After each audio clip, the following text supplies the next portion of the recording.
of your coaching career. The big fella in studio with us right now. Of course, I'm talking about Paul Mokeski joining us. Paul, it's good to see you, my friend. How are you? I'm good, Brian. What's up with you? How's everything going? Not too bad. Not too bad. Getting ready for the holidays. Yeah. Got, Linda's mom's in and got the kids in town. They're here. And you brought me some of this. What would you call this, Mo? Your wife cooked this? What is this? Strawberry bread. Yeah, I don't really have a woman in my life right now. So, I don't have anybody that cooks for me. We're trying to help you. I know. I appreciate that. I need all the help. So she said, put that in the microwave, put some butter on it. Look at that. Well, it's very healthy. Thank you. That sounds very healthy. Clog my arteries. Nothing at Christmas. Your wife is going to clog my arteries. What's going on? Well, no, I appreciate that. That's very nice. I'm patting you up a little bit. You're too skinny. I am. I got the little belly going here, but I'm working on it. But anyway, that's very sweet of you guys. Thank you so much. A lot of big topics to get to. Let me start with a controversial one that I don't even know what your opinion is on this, but that's Draymond Green.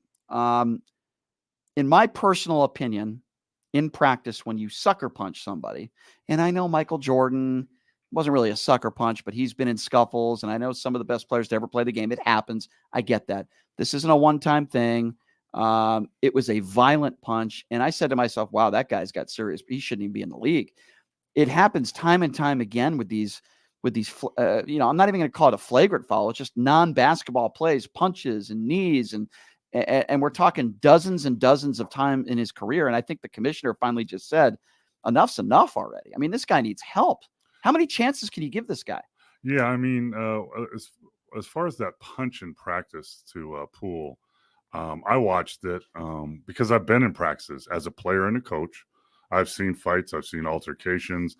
And what I found really interesting when you watch that whole video, there is one coach, he's an older coach, I'm not sure who it was kind of following him over because they started on kind of opposite ends of the court. Mm-hmm. And then the players kind of just watched and let it happen, but were in shock. But the one thing that stood out was that wasn't a regular punch. That Poole was up against the wall, and Draymond came running and like a jump punch. Right. That was full on. If it lands correctly, it can seriously damage him and could kill somebody. Mostly, like basketball players can't fight. Number one, but number two, when they do fight, it's if you're squared off and you're not really loud. You could break a guy's nose, cause a blood. But that punch was like vicious punch. Correct. So that was, and it's against a teammate now. I know. I think Poole has problems. I think he had problems. I think he was joking around.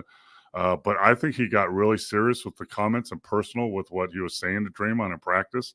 He crossed the line. I don't know specifics, but I've talked to people that were in that gym, and it was bad. But at the same time, you can't just physically like attack someone. And then we talked about this before. So he apologized and we shook hands and everything's okay. That's BS.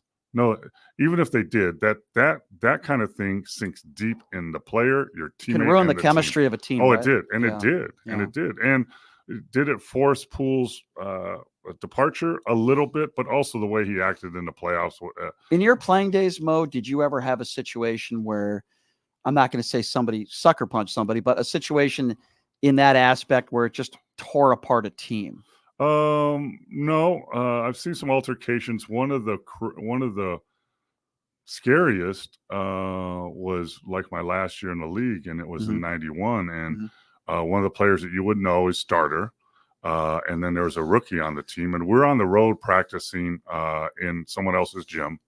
And it was, when you go on the road and you travel and you go to practice, more like a 3/4 speed. Let's get a sweat up and then go back to the hotel. And things were said, and the player said, that's it. Don't walk up on me. And the guy walked up on him, and 2 punches later, the guy was on the ground. Wow. And he got up. This was in practice? This was in practice. Yeah. And he got up and tried, but then it was broken up. But, it wasn't a running punch, but it was 2 good punches. And, the guy said, I told you not to run up on me. and the guy was from Chicago. So, right. But, that's about the craziest, that I've seen. Mm-hmm. This is a situation now where, and I know that during the NBA midseason tournament, commissioner came up to you and you guys had a chit chat before we talk about the commissioner's response to Draymond Green. What was that conversation like, catching up with the commissioner last week? Well, I've known him for a long time. I knew him when he was working for David Stern, and his sister lives in Reno, and I lived in Reno for 5 years and coached in the G League.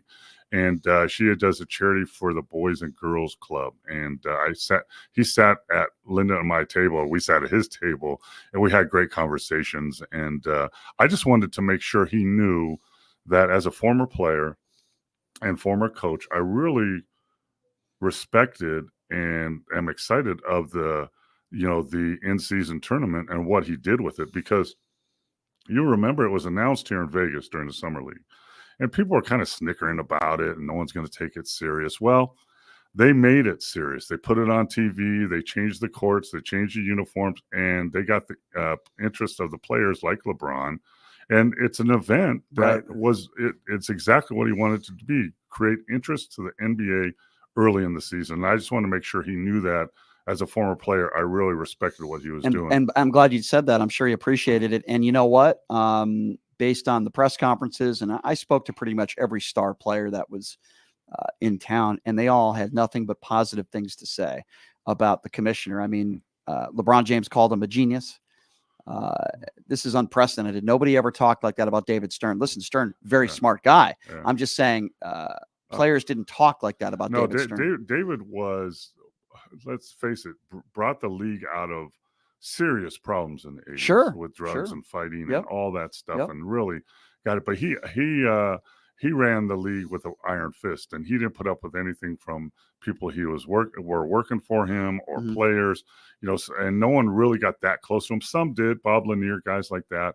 But Adam is more of an open-minded, let's try some stuff commissioner, which is more fit for today's world, right? No question. With that being said, I don't think Draymond Green should be allowed to play basketball anymore. And I know there's probably going to be a lot of people that are going to disagree with me on this. When you have infraction after infraction after infraction, we're not talking about a hangnail here. We're talking about serious infractions. If Ja Morant, example, F's up again, ever, he's got to be done. You've already had 2 chances. This is it. This is your final chance. And it's unfortunate because he's such an incredible basketball player. And you look at the game he had in his return, unbelievable. But it's got to be a 3 strikes you're out rule. I mean, I'm getting tired of these players that don't appreciate, and most of them do, but some of them don't. And with Draymond, it's probably some sort of mental illness, anger management thing. But guess what? Too bad. You can't be on the floor doing the things you're doing. First of all, it's a horrible example to kids out there watching, number one. And, I appreciate the fact when he says, you know what, I didn't do it on purpose in this last punch. Then what are you doing flailing your arm with a closed fist? Yeah, what are you doing? Yeah, I mean, I don't like that. I don't like his response. Yeah, first of all, as a former player for 12 years and a coach in the NBA, at some point, I know individual players' rights and to make a living, that's important. But at some point, when it happens over and over again, you have to think about the rest of the players in the league. Correct. And the thing that really stood out that I think was underpunished was him choking Rudy Gobert, because he put him in a legitimate chokehold. Correct. That actually could make him unconscious, paralyze him, or kill him in that situation. So if I'm a player and I'm playing in the league right now, first of all, when I played in the league, that would never happen because we would have took care of it on the court. Sure. But second of all, you're endangering other people. And for him to say, that helicopter swing, whatever, was just trying to get Jokic off him, which Jokic was holding him, but that happens all the time. Come on. That's one thing. And Brian, I'm going to tell you this, that, my background, and I had problems in the past, and I've been clean and sober for 23 years, and I've helped players and people and done that. One thing that really puts an asterisk on what's going on and what really concerns me is when someone has a problem and they don't admit it. Right. They make excuses, or he comes out and says, I'm not going to apologize. When you have a problem, whether it's anger management, drugs, alcohol, whatever, the only way you can get better is if you say, hey, listen, I got a problem. I'm admitting this and I need help. That's the only way, because you can skirt it and say, well, I meant to do this and that. That means he's probably not ready for help. So whether it's anger management or whatever, but it's a concern for the other players in the league and Draymond's not the biggest guy in the league, but he's not the littlest either. He's 6'9", 250 or 40, whatever he is. He could seriously hurt someone. No question. I agree with everything he said. And I wonder if Draymond has admitted anything behind closed doors about maybe having some issues. Well, we talked about this, and we probably touched a little bit with John Morant, right? Mm-hmm. Remember we talked the first time when he was, I forgot what happened, but he was suspended, and he was kind of saying the right things, but you and I didn't believe what he was saying. No. And then almost less than a month later, another incident came. Hopefully he learned his lesson. But you'll never know till passage of time. But you can tell when apologies are real or not, the Kyrie Irving stuff. And I know that's a completely different circumstance, but it's Kyrie's words. And I thought way too late he sort of apologized, and it was half-hearted because Kyrie Irving is a dope. He's not an extremely intelligent. He's an unbelievable basketball player, but he is a dope. And his rhetoric when it comes to vaccines or when it comes to the earth being flat or obviously, even more importantly, the anti-Semitic film that he was promoting, pure stupidity. I think Kyrie Irving is a very dumb human being. And listen, there are some people that are more gifted than others in life, but I also know a lot of dumb people that don't hurt other people with the things they say. And Kyrie Irving has hurt people with the things that he has done. Well, one thing with the tweet / retweet, I guess. Yeah. Then he came out and said, well, I didn't really read the whole book and didn't really know, but, I found some excerpts that were interesting. Well, guess what? You're an NBA basketball player that makes $40 million a year or whatever. You have commercials and you're everything. So I would think when you talk about someone not being too smart, before you retweet something, you should investigate it thoroughly 100%. Before you do anything. Hey, listen, LeBron, then it becomes your thing. LeBron James is guilty of that as well. I agree with LeBron James on a lot of his stances on a lot of social issues.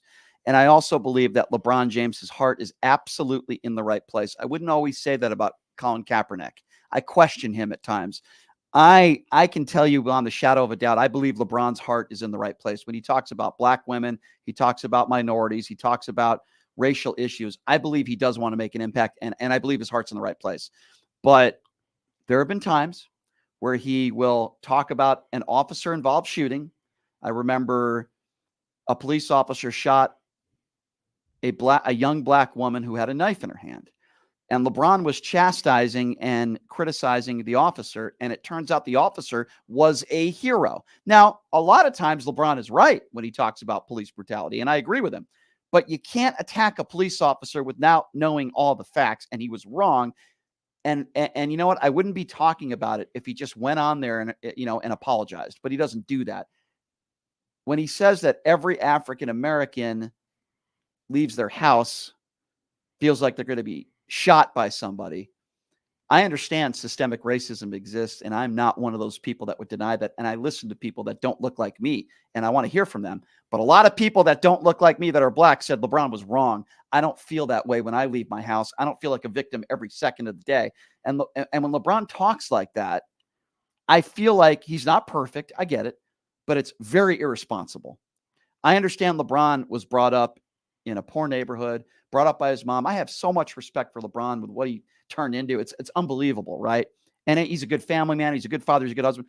Those are the most important things. So that's why I respect him, and I have more respect for him now than I ever did. But you can't go on social media and say those things. You have to be careful, especially when you have a platform like LeBron has, or Kyrie Irving, or whoever.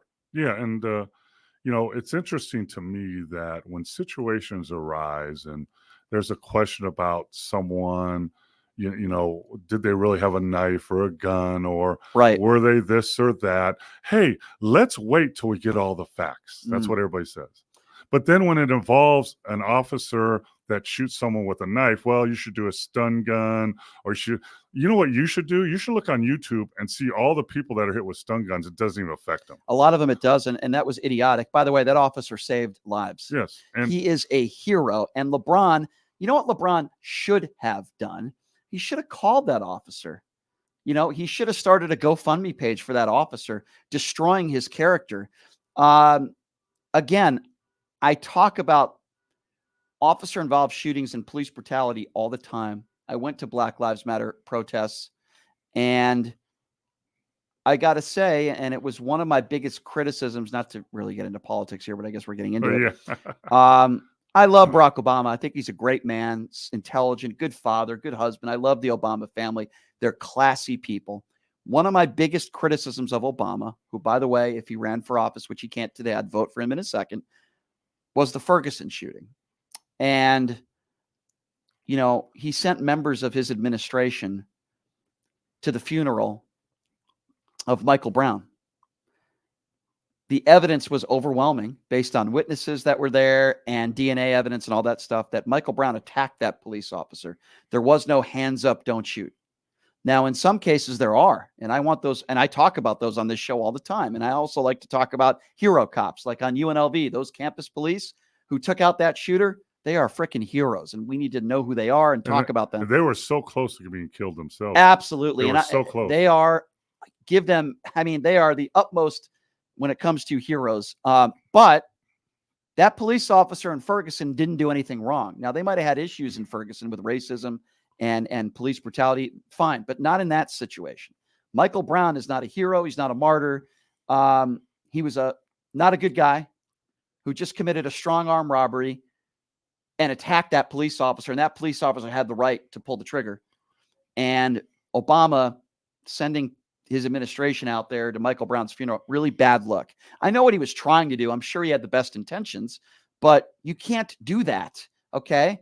And that's just an example of what I'm talking about. Obama, I have the utmost respect for Barack Obama, but people make mistakes. You have to be careful. Let's talk about Colin Kaepernick, right? So, he had some right things he was saying and his right to protest and all that. Sure. But here's where you go over the line.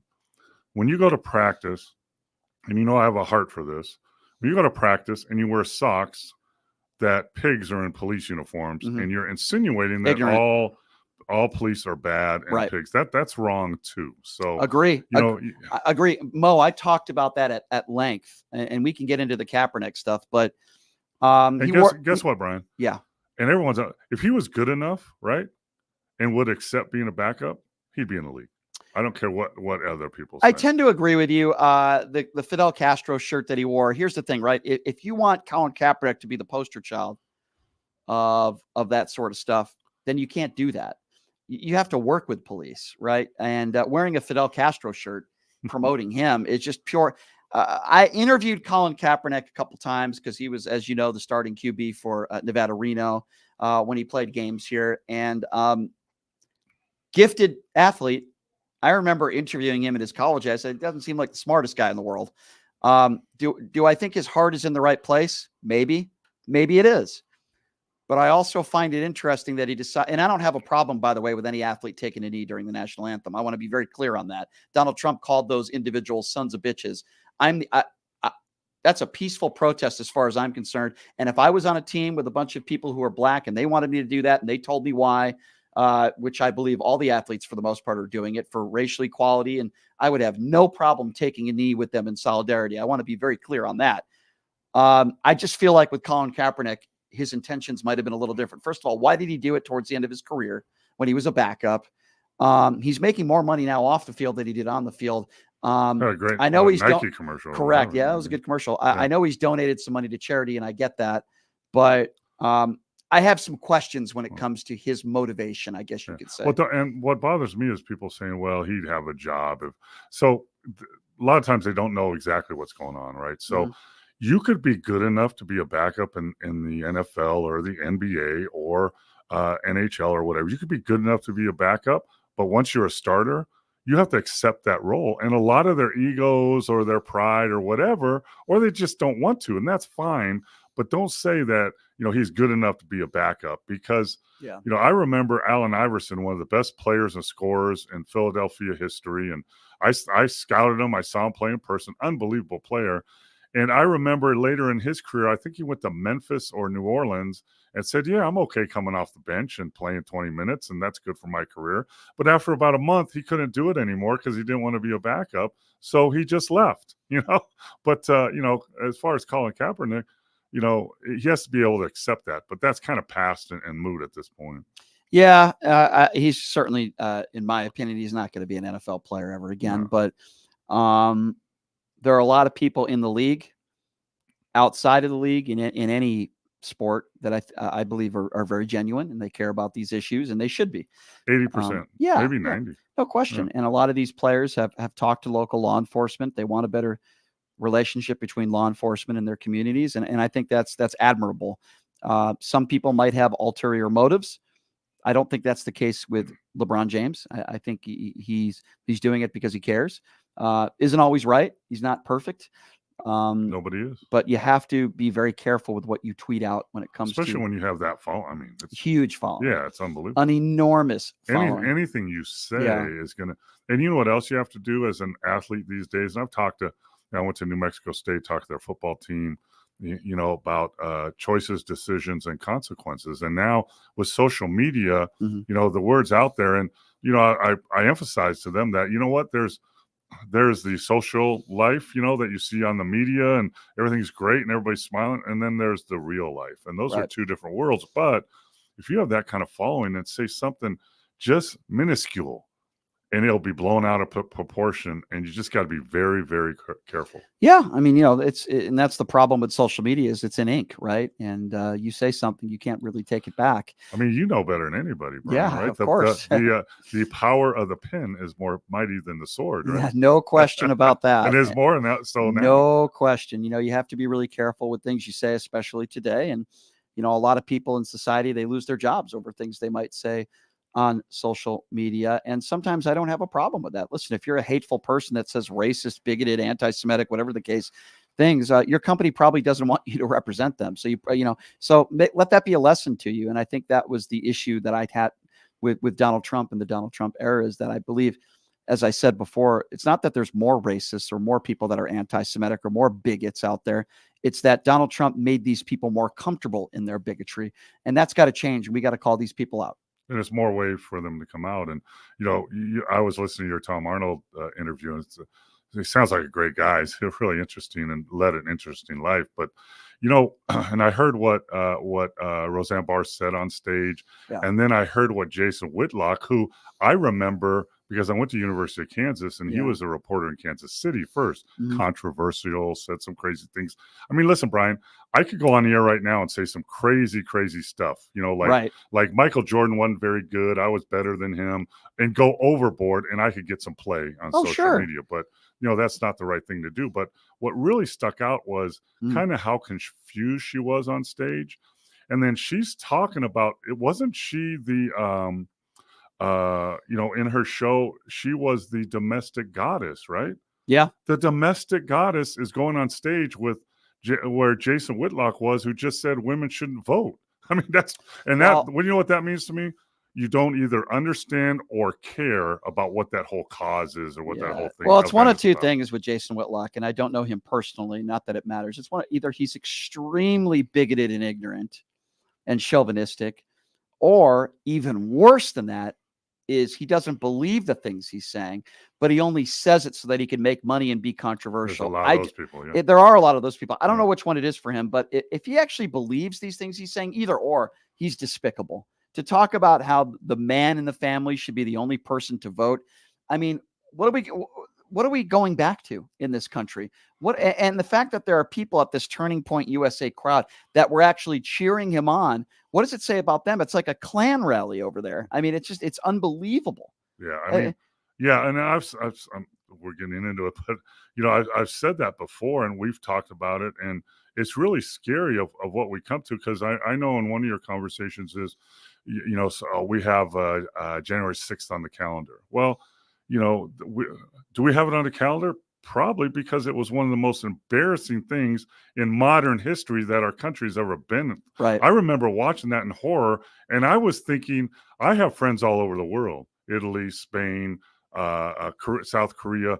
And I'm going, they got to be watching this going, what the heck? America's doing this? But, but it goes back to believing or acting like you believe in stuff that makes no sense. And we all have friends like, when it doesn't make sense, that's why I think, it's a cult. And you're talking about a cult is a misplaced or excessive admiration for a particular person or thing. Sounds pretty familiar to me. Well, it's interesting you say that, Mo, because people that say the Trump thing is not a cult, I say this to them. Do you see malarkey flags on the back of pickup trucks? Do you see that sort of stuff? And these bumper stickers, these malarkey bumper stickers and the Joe Biden flags everywhere? No, of course you don't see that. It's only the MAGA stuff because it's a cult. That's what it is. Many of the people that voted for Joe Biden, like myself, we're not part of a cult. It was an anti-Donald Trump vote. I'm not a huge Joe Biden guy. Do I think he's a decent man? Yes. Do I think he's a good husband, a good father? Yes. I think he's a loving family man. I appreciate that about him. Is he perfect? No. I have a lot of respect for his wife, who's a doctor, a PhD, and I have respect for that family. And I understand that Hunter Biden is kind of a screw up, and I don't want to make fun of drug addiction, but he likes his prostitutes and stuff, and he's a troubled guy. There's no question about that. But does that mean Joe Biden's a horrible person? Of course not. And I just think that, and I'm talking about, and I want to be open-minded in 2024. And I'm probably going to talk about that a little bit. What's our saying now? More in 24. Yeah, right. I'm going to probably talk about that on my show tomorrow, because I was having lunch with a friend of mine the other day, and we were talking. I want to be open-minded, right? I want to listen to both sides. I just want decent people talking to me about that. I want decent people in office. I don't care whether you have an R or a D next to your name. I want you to be a decent person. And if you're a decent person, then I can vote for you, even if I disagree with some of your policies. And you know what? That's the way it used to be when we were growing up, right? My dad, he respect. So whoever's in office, whatever is a governor, mayor, president, vice president, they need to be respectful and a good person. Right. And, he also used to say, politics is a racket. There's all kinds of other stuff going on, but at least be respectful. And that used to be number one on the list of how do I get elected? I need to be respected and honored. That's number one. That's not it anymore. Now, 1A is I can be controversial and crazy and try and get elected. Yeah. And again, that's what I'm looking at, and how fundamentally, my beliefs aren't going to change. I want decent people in office. Donald Trump is not that person. There are Republicans out there. I might not agree with them on a lot of different things, but I would still consider them a decent human being, and I could vote for somebody like that. I voted for 8 Republicans in the midterms in 2022, all that I believe are decent human beings. I invited for a friend of mine, Tim Treffing, a great attorney. If he defeated Wolfson, I wouldn't have had a problem with that. I did not vote for Lombardo, but I don't think he's this awful human being. No. Sky's falling. I voted for Stavros Anthony, another guy that don't always agree with him on the issues, but decent man, and Kevin McMahill, who I think is a phenomenal sheriff, Republican, nice guy. I've interviewed him a number of times. I got a chance to know him, really good guy. And he's doing a phenomenal job as sheriff here, and I'm happy for him. Which is a tough job. Very difficult job. He's that's going on. Really good sheriff. He did a really good job with the press conferences, with that UNLV shooting too, and a tough job. You're right. So that's what I want. I'm going to have an open mind, right? 2024. Be a decent person. You know what else my dad told me? When someone tells you who they are, believe them. Yeah. And if I'm only going to be a dictator for the first day, and I don't know why I can't have like 3 or 4 terms. And hello, people, believe him. That's crazy. What's going to happen. This is crazy stuff. I think we all can agree on this. Okay, he's Paul Mokeski, 12-year NBA veteran. I'm Brian Shapiro. I've been called worse than that. Here's what we're going to do. We're going to take a break, and when we come back, not by me, brother. We're going to take a break, and when we come back, UNLV football in a bowl game Tuesday against your Kansas Jayhawks. In a bowl game for the first time. In a long time. Your Kansas Jayhawks they're playing. So I'll preview that. I want to talk a little bit about that. UNLV basketball in action tonight, coming off of a tough loss against St. Mary's. They play Hofstra tonight. Not a bad basketball team. So we'll talk a little bit about that, and certainly plenty more hoops to discuss as well. If you do want to give us a call, you can call us at 702-221-7283. Again, that number, 702-221-7283. We'll take a break. We'll be back right after this. You're listening to Pushing the Limits right here on KSHP.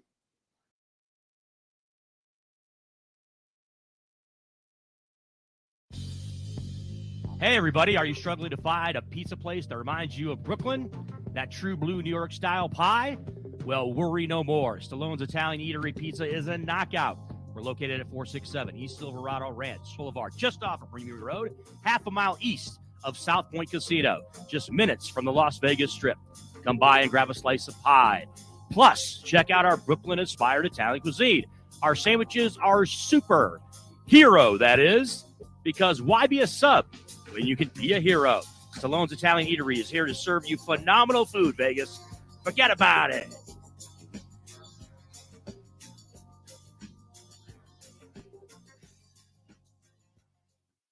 Selling a home is a huge life event that requires guidance from an expert in the industry and community. My name is Blake Wynn. You may recognize my name as my grandfather was the best governor the state of Nevada has ever had. Growing up in Las Vegas, I've come to know this community intricately. Now, I am raising a family here as well. So I understand all the issues impacting our home and quality of life. As the top realtor for the #1 real estate team at Keller Williams, you can have confidence in my experience, knowledge, and track record. When it comes to buying, selling, or investing in real estate, choose a name you can trust and someone who understands the community you call home. Call Blake Wynn today and experience the difference of a trusted expert. 702-540-3311.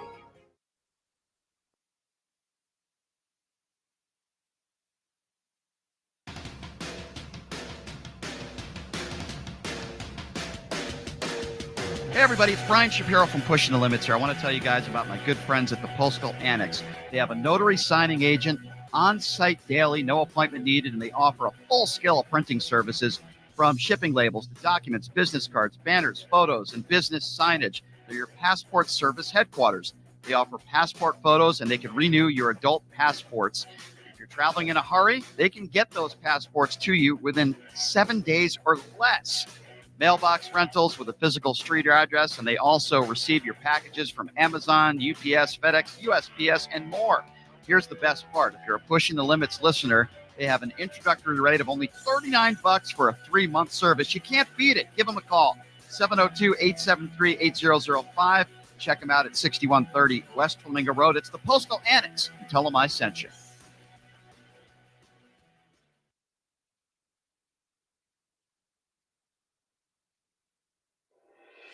Buying or selling a home is a huge life event that requires guidance from an expert in the industry and community.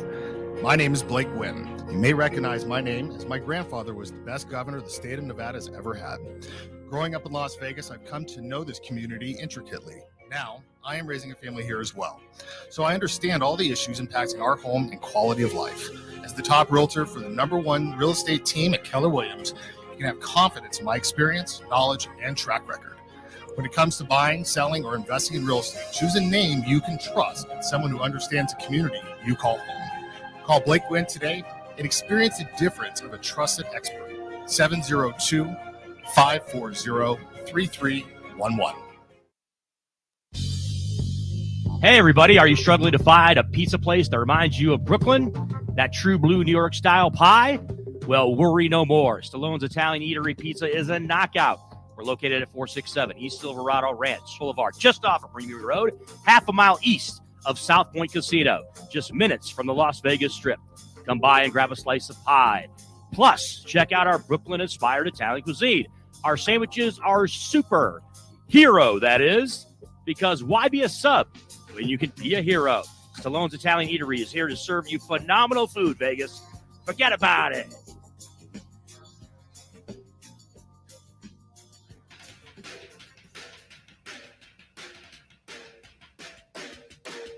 Hey everybody, it's Brian Shapiro from Pushing the Limits here. I want to tell you guys about my good friends at the Postal Annex. They have a notary signing agent on site daily, no appointment needed, and they offer a full scale of printing services from shipping labels to documents, business cards, banners, photos, and business signage. They're your passport service headquarters. They offer passport photos and they can renew your adult passports. If you're you're traveling in a hurry, they can get those passports to you within 7 days or less. Mailbox rentals with a physical street address, and they also receive your packages from Amazon, UPS, FedEx, USPS, and more. Here's the best part. If you're a Pushing the Limits listener, they have an introductory rate of only $39 for a 3-month service. You can't beat it. Give them a call, 702-873-8005. Check them out at 6130 West Flamingo Road. It's the Postal Annex. Tell them I sent you.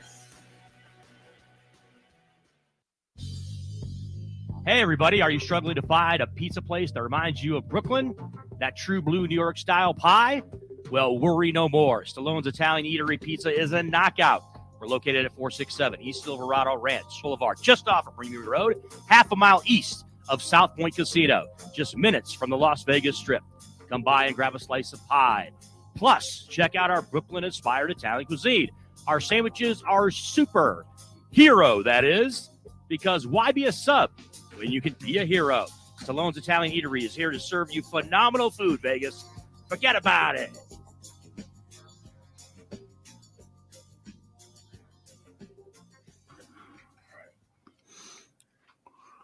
All right, welcome back. It is Pushing the Limits on a Thursday. Thank you so much for joining us.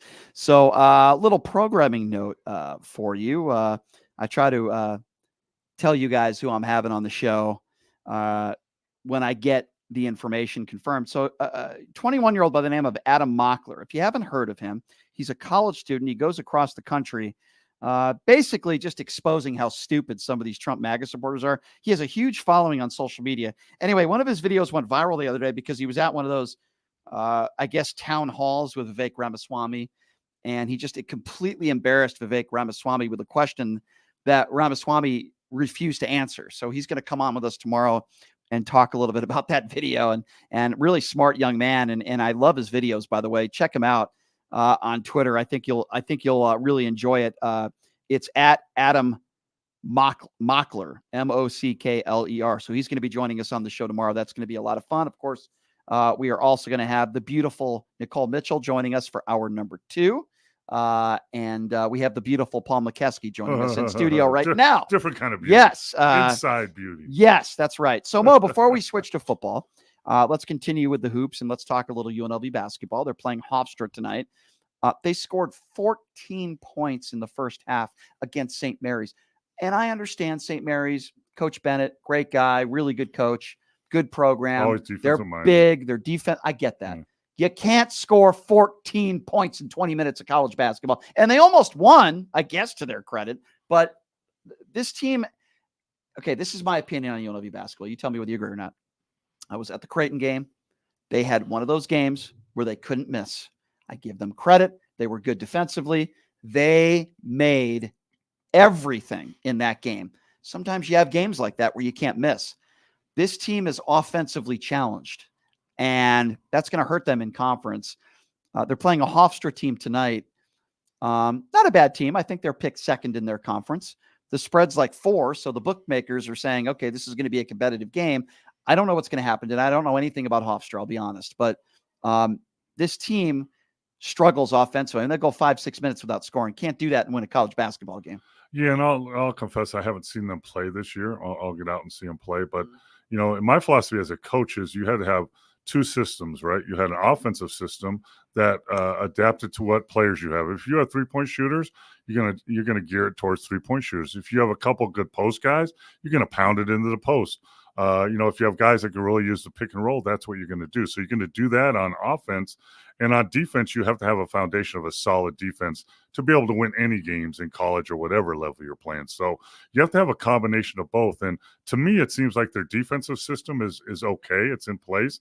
I don't know what Creighton scored against them, but Creighton was ranked 8 at the time. So, that's showing there.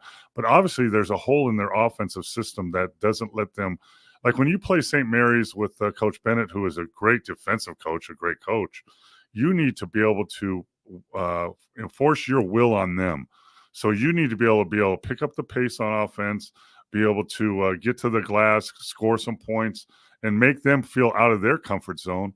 But St. Mary's made UNLV into St. Mary's comfort zone, and that's a problem. And if you can't score in basketball at any level, I just did color for the Champions Americas tournament, teams from Spain and Brazil and all that. You know, even in that, if you can't score, you're not going to win many games because that's what the game is now, offense. And when I was with Dallas and we had a great scoring team, you know, with Dirk Nowitzki and Steve Nash and Mike Finley, you know, and we weren't very good defensively. But guess what our philosophy was in the fourth quarter? We're trying to win a game. Let's keep scoring. Right. If we got to stop, that's great. But let's keep scoring what we do. Yeah, and I think I agree with everything you said. And I think there is a hole in their offense. They have guys that can score. They have skilled players. And I don't like Kevin's offense. I don't like the stuff he runs on offense. I don't think there's enough movement. I don't see enough guys cutting to the basket.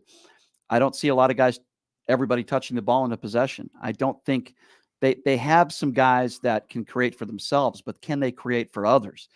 You need that. They have some post players that can play. The Boone brothers are very good players. And that's going to be a big help to them throughout the year. But, you know, listen, they're going to be around a 500 team all year. Is that good enough in year 3? Is it good enough in year 3 to be 5th or 6th in the conference? I say no. That's my personal opinion. And by the way, I just had Lon Kruger on the show last week. I love the Krugers. Yeah. Kevin is a great guy as well. They're wonderful, nice people. And Lon is a legend in this sport. Kevin, I don't know. I don't know if he's ready yet. Yeah, well, in offense at any level, it's about ball movement and player movement. And it's harder to achieve that than you think as a coach, because today a lot of players like to stand around and watch, and a lot of other players like to dribble in one spot. So if you have both of those, you're in a problem. And, you know, my rule on offense when I was coaching, whether it was in the G League or overseas or wherever, I called it a 3x3 rule. Mm-hmm. When you catch the ball, Brian, you have 3 seconds to do 3 things. 3 seconds to do 3 things. If you're open in your range, shoot it. If the lane's open, drive it. If your teammate's open, pass it. Right. And for your range, Brian, check with the coach. I'll tell you what your range is. So you're basically saying I could shoot from half court. I'll tell you your range is probably 15 feet. Mo doesn't know. Mo doesn't know what my range is. Mo knows. No, you don't. I can shoot the rock, baby. I can shoot the rock. But but you only got 3 seconds. And right. Like George Karl was great. There's some clips of him when he was coaching at Denver, or and he would blow the whistle and stop practice. Stop holding the ball. What are you holding the ball for? Who did that? George Karl? George Karl. Shoot it, pass it, drive it. And the other philosophy I have on offense, there's 13 rules, is do something for your teammate. Set a pick, create spacing, cut to the basket, whatever that is. Yeah. 3 second rule. I never really heard that. 3x3, baby. There's a lot of guys today, like the James Hardens of the world, that they go by the 23 second rule. Or the 20 dribble rule. Yeah. It's not good for basketball. And I think some of the best teams to ever play the game are the ones that shared the ball. The late 80s Boston Celtic teams, certainly a bunch of Laker teams. And, I'll even go as far as to say when the Bucks won the NBA championship, which I'm sorry, Mo, they ain't getting it done this year. I love Adrian Griffin. It's a long season. I love Adrian Griffin, and I know you coached him. He's struggling a little bit. Yeah, I don't think he's a very good head coach. I'm sorry. But, the Milwaukee Bucks, when they won the championship with Giannis, boy, did they do a good job in sharing the basketball. Golden State Warriors. Yeah, and the Golden State Warriors. They moved the ball. You look at teams that win championships, and even the Denver Nuggets. Listen, everything revolved around Jokic and Murray. I get that. But, they shared the basketball and played great team defense, and they still do. Everybody wants to talk about defense, and we know how important defense is. But on offense, you got to be able to score, and you got to be able to share the basketball. Now, I'll tell you a great example, like the Warriors game the other night, where Steph Curry made that unbelievable three. Against my Celtics. Against your Celtics. But people don't realize what happened. He drove, missed it, and Chris Paul got the ball in his hand, and Curry, instead of stopping under the basket and going "woo is me," he curls back out to the three, and Chris Paul found him. But that's ingrained in Steph to keep moving, right? And that's what Steve Kerr, ingrained in those players, to keep moving, and people will find you. Yeah, and to Chris Paul's credit, he found him. It was a really nice pass. He knew exactly how much time was on the shot clock, which is what any good point guard should do. And listen, Steph, just a ridiculous shot with arc and everything. I was watching, and I didn't watch most of the game, but I watched that. And, I was like, wow, because you see how high that went up. Didn't touch the rim. Yeah, and it was just he's If made it some touches crazy shots. If it touches the rim, it's not going in. Yeah. And you have to credit the Celtics. They played some pretty good team defense on that possession, Sure. but there's really not much you can do. Big win for the Golden State Warriors. I would also say that they're probably better off without Draymond Green. They're not, in my opinion, they're not good enough to win a championship. They should be good enough to be a playoff contender, but they're not good enough to win the championship. And unfortunately for them, they gave Draymond Green a $100 million contract last year, so he's owed $25 million for the next 3.5 years. So it's a hard deal to trade him, because he's actually, his skill level, because with age, is going down like most do, except LeBron James, I guess, but most humans, and when another team that might be looking, a team that's like on the cusp of third or second place, or like, okay, we can add Draymond, and maybe get us over the hump. Number one, do you want to put up with that stuff that's going on? And number two, do you want to pay him $75 million for the next 3 years? Yeah, that's a bad contract. I don't think Draymond is worth half that. And when you look at the issues he's having on and off the court, it's not worth it. Speaking of a positive, though, that would be UNLV football. And I've been talking and raving about UNLV football all year. Last couple of games haven't been pretty. Lost to San Jose State. And then, of course, the conference championship game, you lose to Boise State. Better football team. But do you think if they would have won one of those games and flat out won the conference, do you think they'd be in a different, better bowl? 100%. Okay. Yeah. If they forget about the San Jose State game, they were competitive in that game, lost that game, tight game. But if they were able to beat Boise, absolutely. They'd probably be playing in LA. Which means more money, yes, more notoriety. Of course. This is a really tough game for them. And I said this when I first heard it, because I've watched Kansas. I've watched this football team play a couple of games this year on television.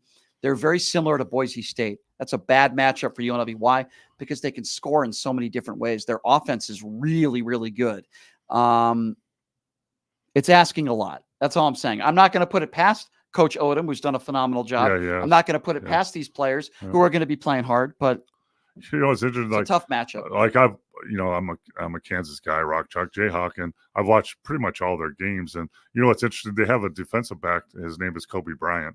Oh, really? And he's had some pick sixes. But Brian, when you watch their offense, it's very effective. They haven't had their first quarterback because he was injured about 5 or 6 games ago. Correct. But their backup has come in and done a great job. But when you watch them, they can run and pass. But I'm telling you, Oakland Raiders, hello. Look at their offensive coordinator. I agree. You see all the shifting they do. They might do 2 or 3 different shifts in one possession. They never run the same play, I feel like, in the same set of downs. They're very similar to Kansas City. They are. A lot of shifting and flip passes stuff. I love their offensive coordinator. I love their play calling. Very, very difficult. And what UNLV's offense, for the most part, all year has been really good. But what's really been good is their defense. And Coach Odom is a defensive-minded coach. Can you stop this potent offense? I don't know. I don't know if they can. I'll be honest with you. Could be a shootout. I think it's a tough matchup. I don't know what the over-under is, but I would think it's going to be in the 30s. Both teams are going to be in the 30s. Oh, yeah. I think UNLV is getting double digits in points. They're a huge underdog in this game. The important thing for me is the first 6 or 7 minutes. Get off to a good start. Maybe get off to that 7-0, 10-0 lead. Don't get down, because if you're down a lot early, you're going to be in a lot of trouble. I think the start of the game is going to really set the tone. Kansas can run also. They have a couple. Well, that's why I said, Mo, it's very similar to Boise State. Boise State, they throw the ball through the air and they have a good QB and they can run the ball. Kansas runs out of the Wildcat sometimes too, and they can really, if they get ahead, like you just said, then they can really milk the clock and really pound it. I'm not counting out UNLV because I never count out a good coach that has several weeks to prepare. And Coach Odom and his staff have had several weeks to prepare. So it wouldn't surprise me if it was a competitive football game. It would surprise me if UNLV won. Man, I wish they were playing here in the the Las Vegas Bowl. I know, that would be so cool. Man, that would have been awesome. I was hoping for that. I know. Awesome. That would have been so great. We still got a good football game this weekend. We got a great basketball game too. Arizona's in town. I believe it's Florida Atlantic. Arizona's lost they've lost a few. Yeah, they lost to Purdue, I think. Purdue's a really good game.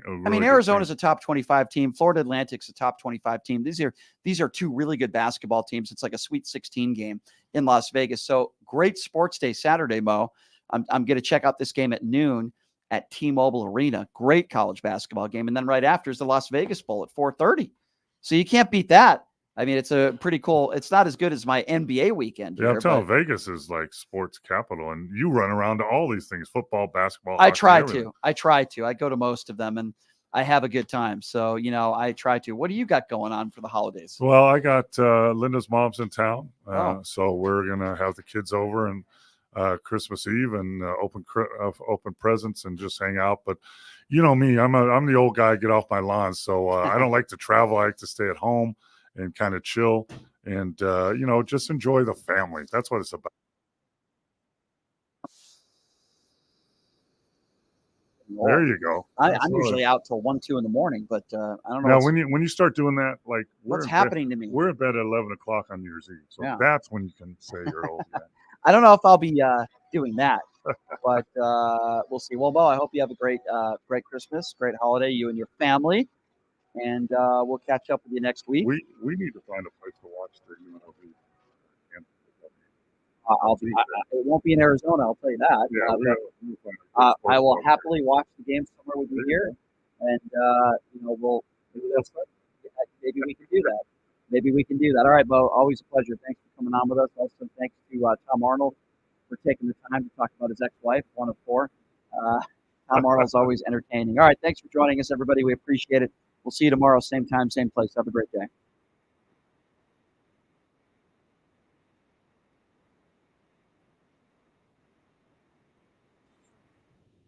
Hey, everybody, are you struggling to find a pizza place that reminds you of Brooklyn? That true blue New York style pie?